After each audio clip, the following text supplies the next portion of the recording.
ગુજરવતી રહ્યું ને હા, હા. અહીંયાનું સારું. એ કોયડાને તો હારે રહી જીવ હોતે લીધી. એટલે એ બહુ સેવા કરતા હતા હમ. પાઈનમાં અહીંયા એમના બાપની દેવી સેવા દીવાદશી કરતા હતા પછી રોવા માંડ્યા પરણાવવાના વખતમાં તાઈ કે છે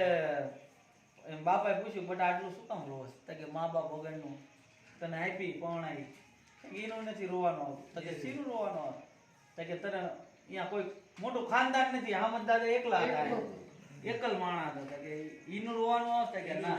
કે મને રોવાનું મારી દેવીનું આવશે કે હું આ સાણ વસ્તુ કરતી હતી અને અમે કોણ કરશે કે છે કે તારા આનું કે મઢમાં જઈને ધૂપી હળગાયું અને હવન દઈને અને દીવો હળગાય ને તો હાલે જા મારી પોતળી દેવી તારા ભેગી આવે છે અહીંયા સેવા સાકરી કરજે એ આ મને માંડી એ છોકરું તાર અત્યારે અમાર પાંચમાનું અમાર રાગ ગાય એટલે પાંચમાનું નામ આવે